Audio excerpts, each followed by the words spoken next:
Had a good time tonight. Definitely think you are lovely. However, I would love to, if we're gonna go to your place on Thursday, I mean, I am looking to have that physical intimacy, to see if like I am sexually compatible with you.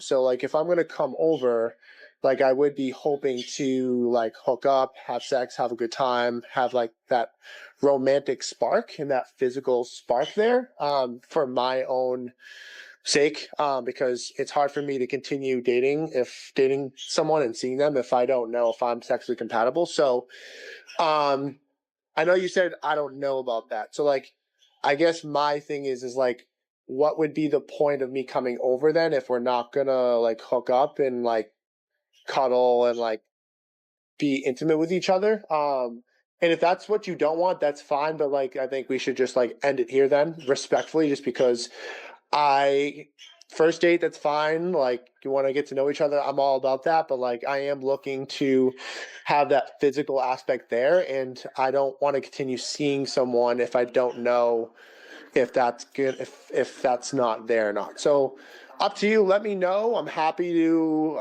if you do want me to come over, I'm happy to do so. Would love to have a good time, and we can have some wine, hang out, and chill. But if you're not trying to hook up, then like I think we should just go our separate ways. Let me know. Yuck! Respectfully. Because what does he mean? How do you know somebody by the second date? How do you know somebody by the second date? You can know somebody for their entire lifetime and not know who they are, really. So, there's a few things in this voice memo. Oh wait, I forgot to introduce myself. Hi, I'm Sam. Thank you for watching Spill by Sam. And today we're discussing a voice memo sent by a man that went on a date with a woman, and the first date. This voice note is being sent before the second date, right? And he's essentially saying to her that if he's going to come over and they're going to have their second date, he expects that they're going to have sex on the second date.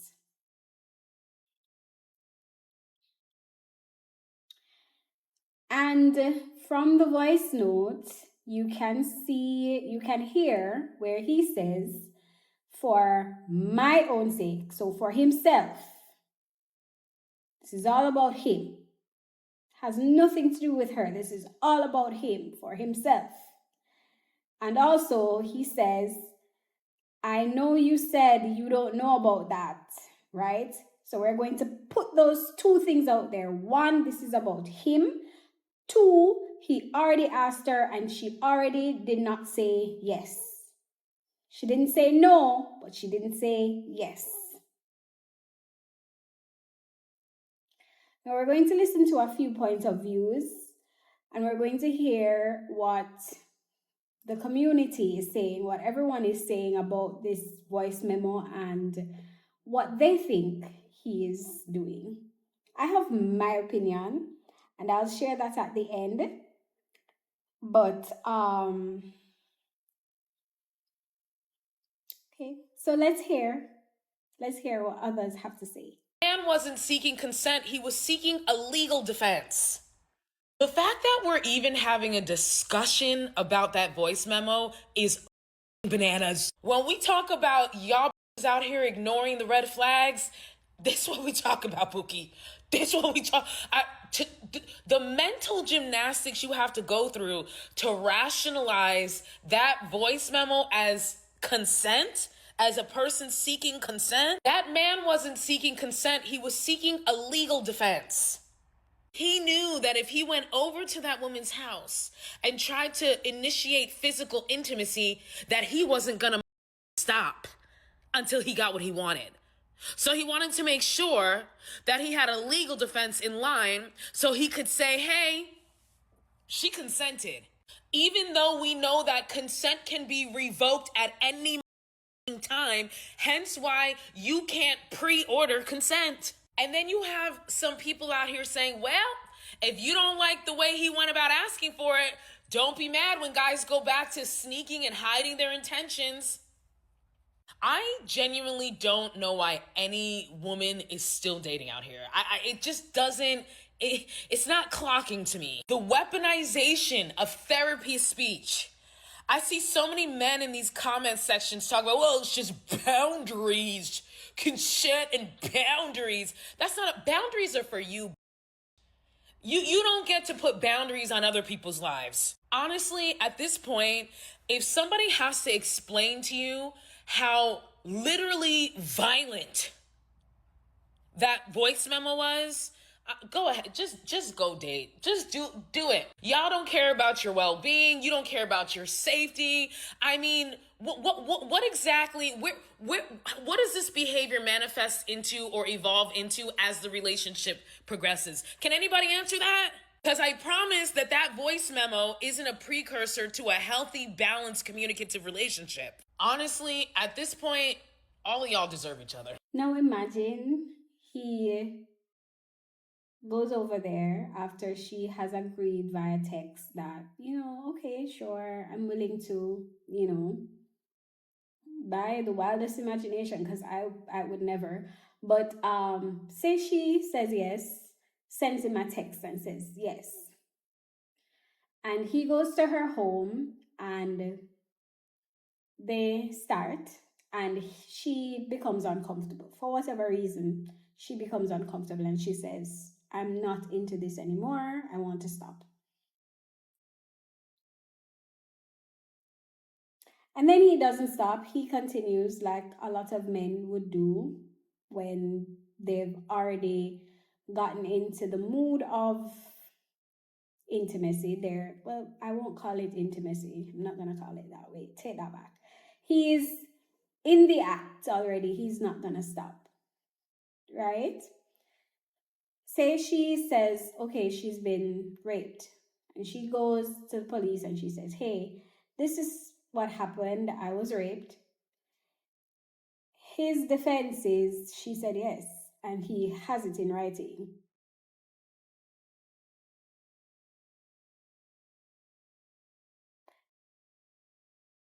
This is the most unsafe thing a woman could do, is say yes in advance. Advance consent. Advance consent for something to happen in the future,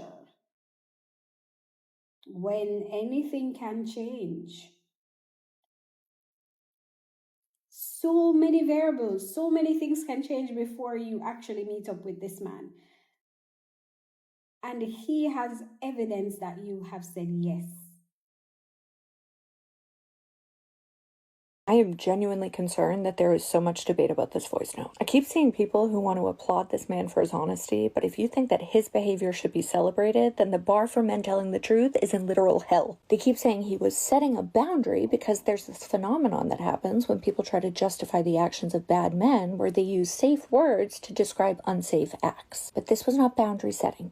It was coercion. Boundaries are built on the foundation that we can only control ourselves, so we can only control what other people do to us by removing their access to us. But he wasn't just cutting off contact. He was trying to explain why he wanted to be intimate and why she should want to be intimate too, all the while dangling the carrot that he still wanted to come over if she would just agree to having sex. He wasn't saying, I need to cut this off. He was saying, I need you to agree to do something that you don't want to do in order to stop me from cutting this off. Boundaries are about control of yourself. Coercion is about control of others, and he's obviously trying to control her if he's trying to affect her choices. But there's a few things that make this even scarier. First is that anybody who says yes after being pressured or manipulated into agreeing isn't giving an enthusiastic yes, and anything less than an enthusiastic yes should always be treated as a no. And consent can be given in one moment but taken away in another, so you can't give consent before the night has even started. And it doesn't even sound like she said no outright. She just said, I don't know, because she wanted to see how the night was going to go, but he wants to create a transaction so he can create a sense of obligation for her. And I think he was hoping that she'd want to see him enough to say yes, and then she'd feel forced to follow through because she'd feel too bad about saying no, even if she wanted to.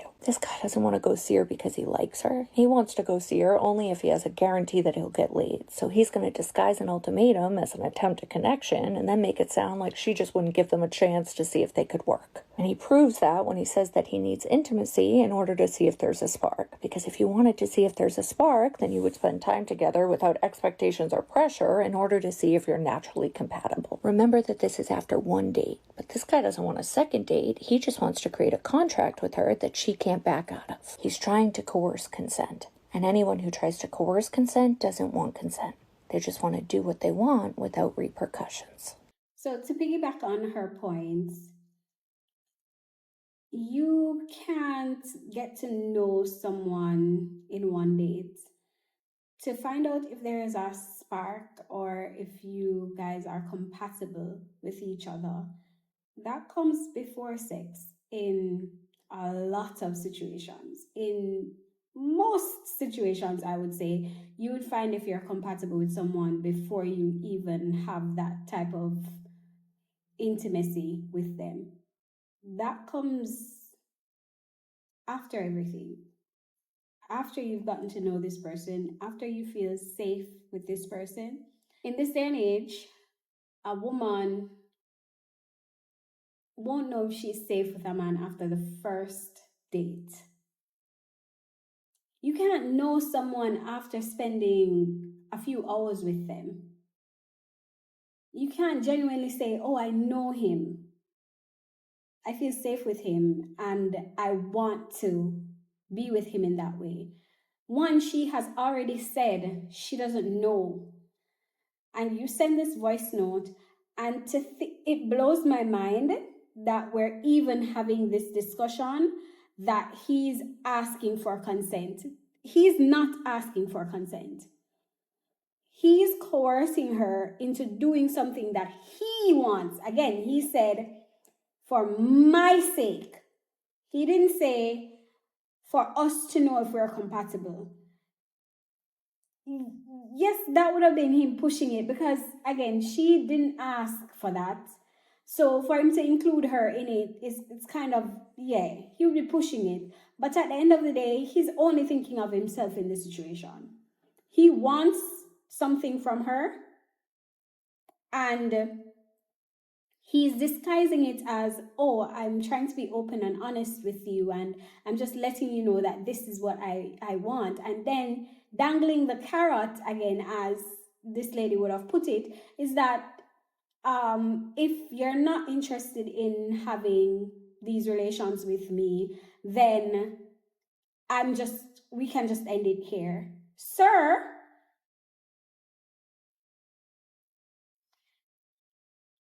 I am disgusted by this man, and I don't know him. I am disgusted by him. I am so like there are women out there who they seek validation from men so badly that in this situation they would have said yes just because they don't want him to not be there anymore, even if it's just one date. If she feels like she likes this person and he has the potential to become a partner, she will make compromises for him to be in her space. She would make compromises for him to change his mind and continue to see her just because she seeks his validation. A lot of men know this, and we have to start seeing men for what they are. Men are manipulators. They will sit down and they will strategize with each other how to get women to do what they want them to do, how to put women in precarious situations that they don't want to be in without facing any repercussions. And this is exactly what this man is doing. I'm going to play two different clips for you, only one of which I think is an example of both coercion and manipulation. I'm going to play both clips and then we're going to talk on the other side. Had a good time tonight. Definitely think you are lovely. However, I would love to, if we're gonna go to your place on Thursday, I mean, I am looking to have that physical intimacy, to see if like I am sexually compatible with you. I know you said I don't know about that. So like I guess my thing is like what would be the point of me coming over then if we're not gonna like hook up? If that's what you don't want, that's fine, but like I think we should just like end it here then, respectfully. Up to you, let me know. I'm happy to if you do want me to come over, I'm happy to do so. Would love to have a good time, and we can have some wine, hang out and chill. But if you're not trying to hook up, then like I think we should just go our separate ways. Let me know. Here's clip 2. A shocking amount of women are willing to sleep with you on the first or the second date, but they will only do it if they feel like when they go back to your place, it's not being framed as a guarantee. You want to say is something closer to like, hey, I got to go back to my place to take my dog out, but I'm really enjoying talking to you. Why don't you come back so we can continue chatting? Or, hey, I got to go back to my place because I left my stuff in the laundry machine. I don't want it to get moldy or stinky or whatever. But, like, let's keep chatting. Let's keep hanging out. The beauty of something like that is the girl kind of knows what you're doing.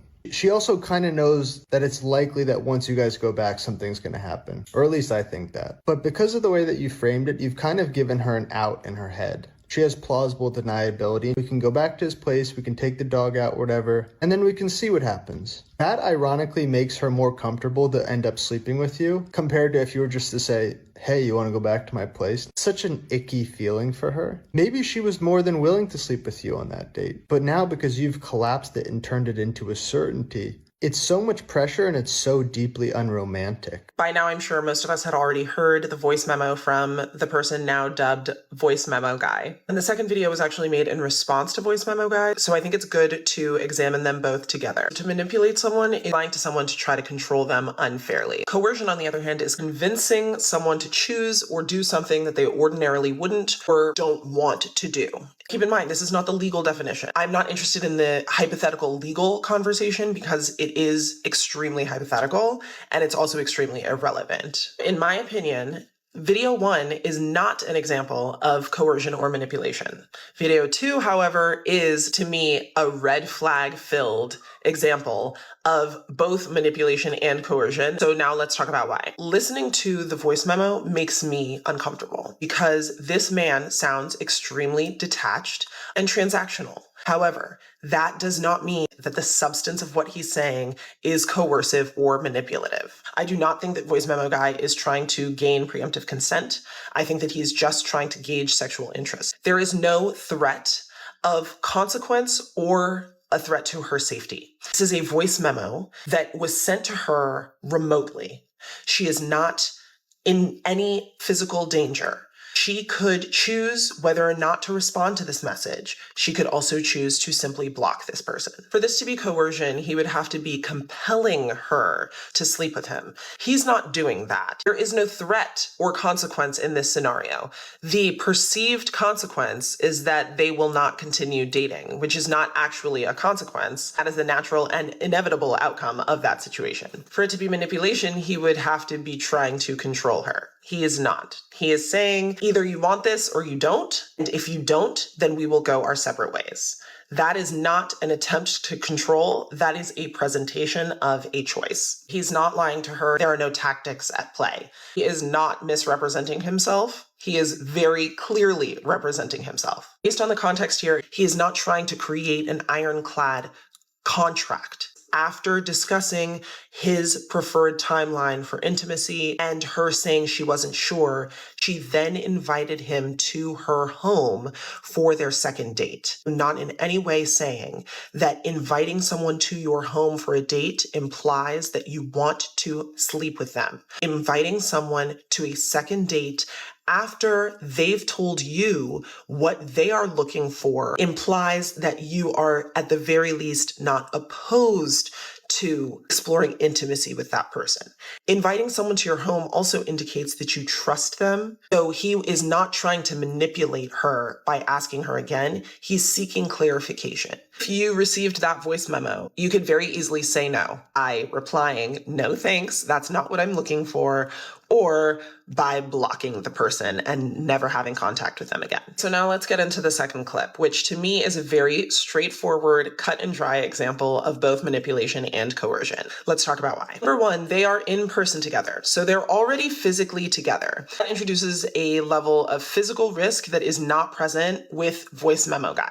So why is this coercion? Well, let's revisit the definition. She had no plan of going to his place. She is going to his place because she's been compelled by this story. Why is it manipulation? Let's revisit the definition. Woman is already in person with the man. She feels that they are building a rapport. She doesn't feel comfortable going to his home yet, but she's not ready to end the date. He is not saying, you know what, I gotta go walk my dog, and letting her invite herself. He is performing theater in order to control her behavior. This creator is insinuating that you can create a fiction in order to get the woman back to your house. Under any other circumstance, she likely would not go back to your house. She would not feel comfortable with that. Now, I am not suggesting that he is coercing or manipulating women into sex, because we're not getting to that point in this scenario. What I'm saying is this is a coercive tactic to get someone to do something that they otherwise wouldn't want to do. It doesn't have to end in sex for it to be coercion. And I think a lot of people are getting lost in the sauce with that bit. Coercion is a concept that exists on its own, independent of romantic and sexual interactions. Using a falsehood or a manufactured narrative is manipulation. Compelling someone to make a choice that they ordinarily would not is textbook coercion. So ladies, if you find yourself in this situation where you're on a date with a man, you're vibing, you're having a good time, it turns out you're pretty near his place, and then all of a sudden he has some little excuse, he needs to run back home, and you don't want to go inside and you do not want to sleep with him, my suggestion, I don't feel comfortable coming inside. I'll wait here until you get the dog and then we can go on a walk and then you can take him back in. I'll wait here while you move the laundry. You are well within your rights as a woman with autonomy to do that. If you do not feel comfortable doing something, don't do it. You don't have to be rude, but you also don't have to be overly polite. You can simply say, I don't feel comfortable with that. What I would suggest, though, in general, is if you are able, don't plan a date near this man's place at all. I know that a lot of people feel like the man should travel to the woman for the first date, but for safety purposes, I think that it might be a better idea just to meet in the middle. You can let the man be chivalrous after you have determined that he's safe. Safety first, then chivalry, okay? That is the new rule. I think both clips are coercion.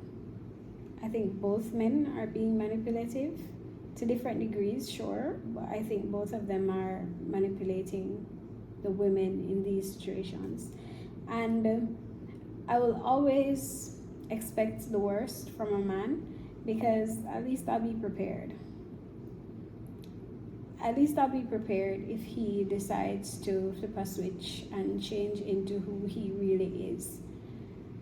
Also, the fact that he had already asked and she had already said, I don't know about that, that in and of itself, him coming back again, circling the block to ask her again, that to me is like him pressing her, which is coercion. Like he's pushing the subject, like, are you gonna have sex with me? I'm coming over to your place, are you gonna have sex with me? I have no idea why she would invite him to her place, because I would never. However, I feel like at the same time, why is it that he needed her to say, oh yes, we're going to have sex, or no, we're not going to do? Why couldn't it be that she was still trying to get to know him, even if it was in her space, which I don't recommend at all? Even if it was in her space, why is he so pressed to have sex? Why does he need that so much?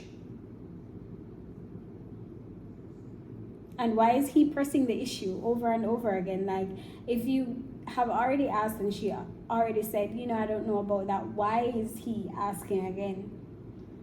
he can also make the decision to say, I'm not going to come to your place because I am expecting this and you've already said no, so I'm not going to show up at your place because I'm expecting more than you're willing to give. He could also say no. Also, this is what I mean when I say men are always plotting against women, and so we should always expect a plot. Why is it that you are on a date and you're gonna say, oh, I left my laundry in the washer, I need to walk my dog?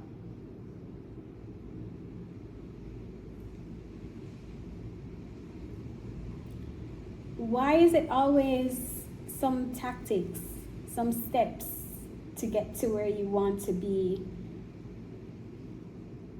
Like, why? And they're saying that this man, he's being upfront and I do believe he was asking for consent in advance. And I hate that he pressed the issue and made it look like he was being open and honest, when that in itself is almost like him manipulating her too. Like, he's appearing as this, but there is, like, I felt from this voice memo that there were ulterior motives. I felt it. I don't know if anybody else listening to it felt that way, but that's what I felt. It felt sinister. It didn't feel like someone just saying, these are my boundaries. Like, to me, he was not setting a boundary. To me, he was being transactional. He was saying, either you have sex with me or we're never going to see each other again. Which, again, I already discussed some women seeking male validation. The fact that she has already invited this man over into her space is giving you an indication of what's going on in her head. I feel like maybe there's a bit of desperation there. Like, to me, the dating pool has absolute sewage running through it. And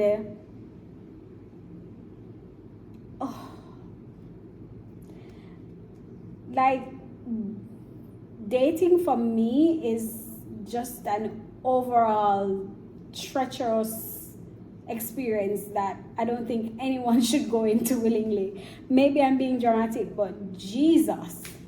A video recently went viral of an audio message a man left a woman after only the first date, where he told her the next time he saw her, he wanted to be physically intimate to see if they were compatible. He then goes on to say he doesn't even see the point in seeing her again if they're not going to hook up. People then had the audacity to praise this man, claiming he was honest and upfront about his feelings. And so I just wanted to propose, if we're going to be so upfront and honest and we're going to treat each other like we're objects, not like we're human beings created with a soul and with emotions and reasoning, and we can build connection. I think after the first date, women should start saying to men, yay, next date, let's go to the bank and let's see if we're financially compatible. Let's see if you can buy me a house and take care of me for the rest of my life. How much money do your parents have? What are they going to be leaving us when they go to the afterlife?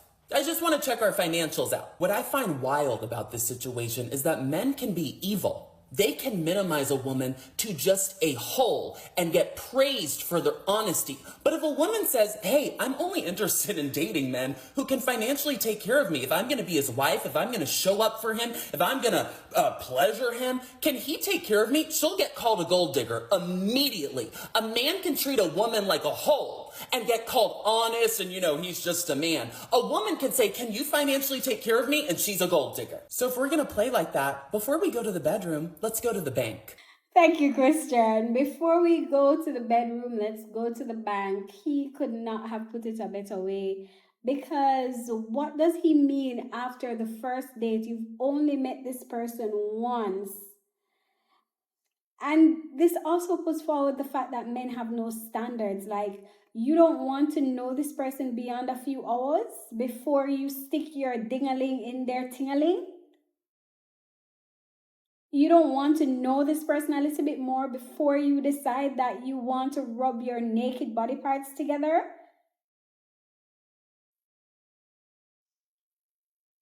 Men have no standards. Like, I understand wanting to know if you're physically compatible, or whatever he says, compatible with a person. I understand it. However, what I don't understand is only knowing them a few hours and wanting to find that out almost immediately, and not wanting to give her the option to make that decision naturally, like on her own. Let her get to the point where she's attracted to you enough to say, oh, I'm ready to do this with you. What about that? What about allowing a woman to get to that point without them manipulating situation or creating scenarios for her to want to put out? Like, what is wrong with men? What is wrong with men?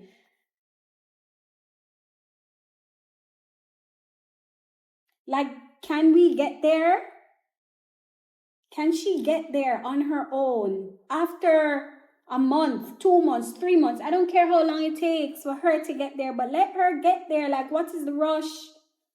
You just have to stick your thing into a hole?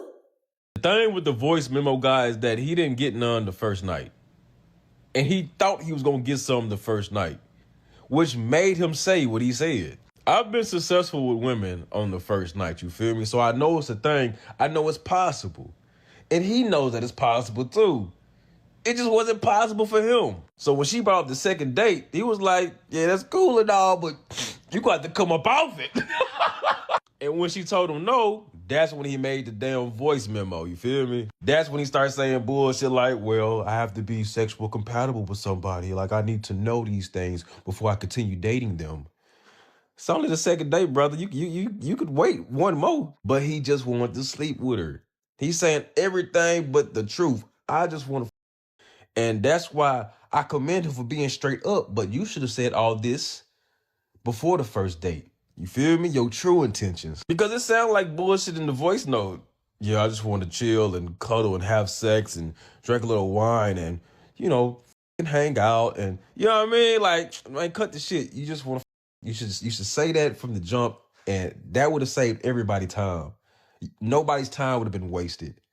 This shouldn't have even made the internet, like, you feel me? But now it's our business. Oh, it's our business indeed. It's everybody's business, because it brings forth a conversation of men's expectations of women, especially while dating. Like, it's so, well, I guess it's controversial in a way. Like, when do you have sex?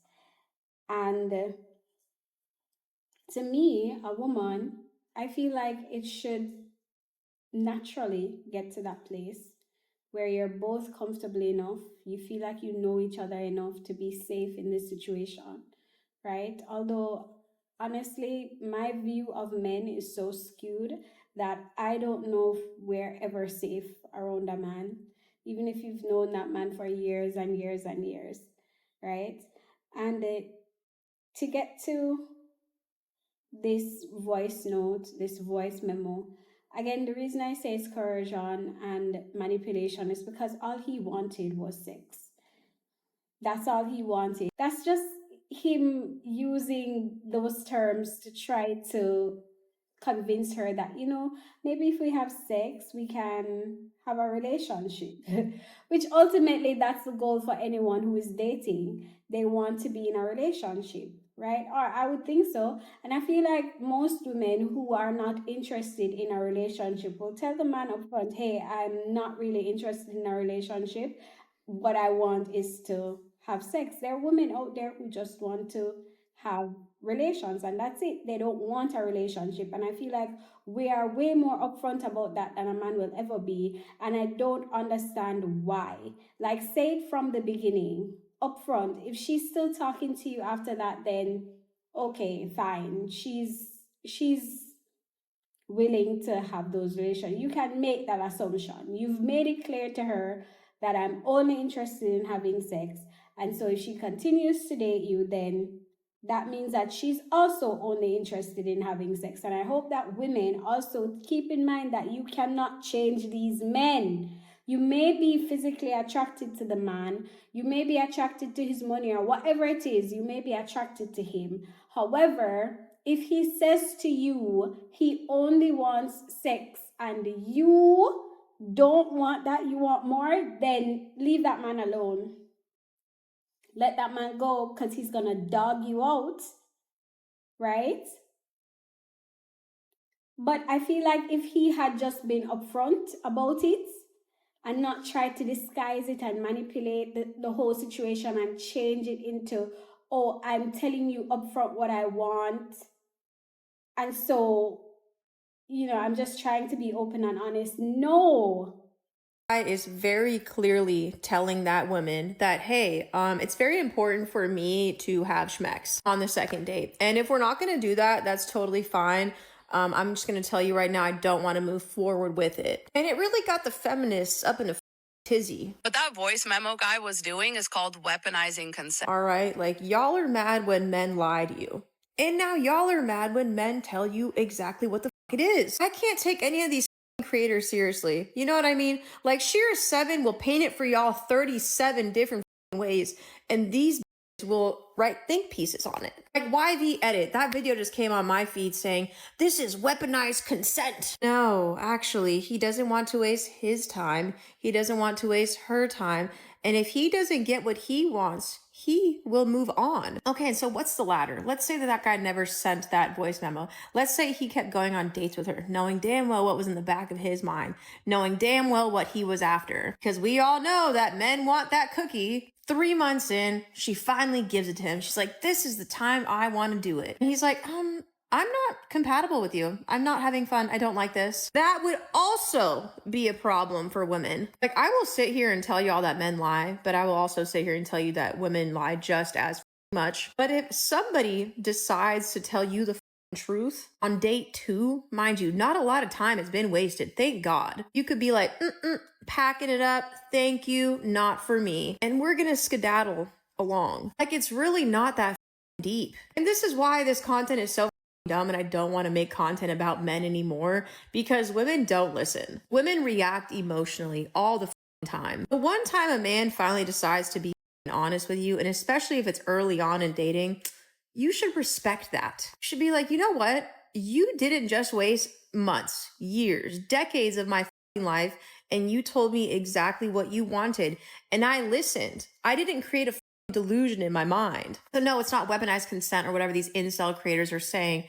It is just someone that is not compatible with you.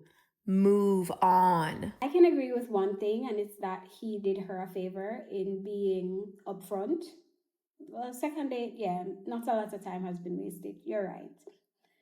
However, I still see the coercion and I still see the manipulation in there. She had already said she doesn't know. Again, he also has free will to say, I'm not going to continue dating you because I've already asked once and you already said that you don't know and I'm not interested in being in a relationship or I want to have sex right now. He could have said, all right, let's just end it here. He could have ended it on his own. He didn't need her to end it. Why does she have to end it? Next thing is that he wasn't being open or honest. He was just being manipulative. That's just it. Like, if your discernment cannot recognize that this man has ulterior motives, I don't know what else to say to you. And it's women like you that get other women in situations that are unsafe. So we've seen all the opinions and the think pieces, and my conclusion is that I saw him for what he was. Yes, he came out and he said what he said. Fine. However, he didn't need to place the responsibility on the woman to say, I'm going to end it here. He knew from the beginning that she wasn't comfortable with it because he had already asked, she had already said she doesn't know. And without getting an enthusiastic yes, it's a no. He knew that. He wanted to get her to say no or to say yes, so that he could go into the situation and take advantage. That's what he wanted. And yes, I believe it was weaponized consent. I don't care what anybody else wants to say about that, or I don't care what this particular creator wants to say about that. What I believe is this woman didn't need to get that voice note because it's insulting. It brings forth a lot of nuance in that, again, he didn't need to ask another time, especially after this is only the second date. Like, if you guys didn't meet and have a one night stand that night, it didn't go there that night, you are dating, you're in the process of dating, you are committing to dating. That's what you're doing. And that's, you know, that's her intention. You know, that's her intention. So you sending this voice note is to manipulate and coerce her into doing something she's not willing to do. She wasn't casually having sex with anyone. She wasn't casually having sex with you on the first night. So you knew her intention was to date. He could have gone on his way. He could have ended it. He could have made the decision to say, you know, I'm not interested in what she's interested in. So let me just end it here and allow her to find someone who's actually willing to date. Because he's not willing to date. He could have let her go to find that out. Seems they had a great first date, which is probably why she invited him into her space. However, if he knew from the first date that he only wanted to have casual sex, he could have said that to her. And they could have had that conversation face to face, and he could have ended it from the first date. He knew she wasn't interested in a casual relationship. And I feel like he also knew that she's not okay with having sex on the second date. And him saying, we can just end it here, is his way of trying to control the situation. He could have just ended it. If that's what he wants, he could have just ended it. I'll keep saying that because at the end of the day, he had already asked, yes. She had already said, she doesn't know. It wasn't a yes. It wasn't a yes. And for him to ask for consent in advance, where he could then use that against her later on, I'm not saying that this scenario is being created out of nowhere, because we've seen it time and time again, where men create scenarios and create situations that place women in not so favorable positions, right? Where we have to now defend ourselves and our actions against a man who we thought was safe. We thought in advance that this man was safe. It turns out he's not, but because we invited him in, we were texting with him and we were having certain types of conversations with him when we thought he was safe. It is being used against us now that we know he is not safe.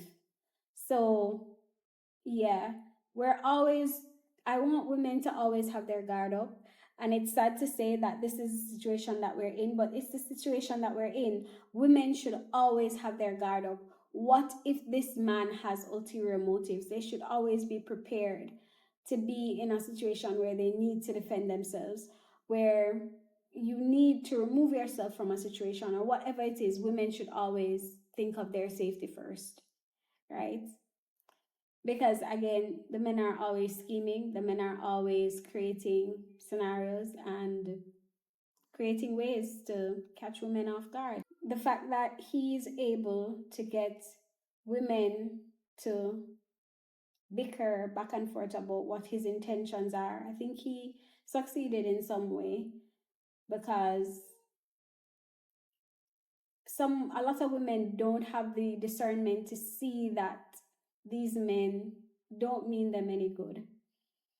You know? But I'll end it here. I look forward to your comments and I look forward to having the discussion with you.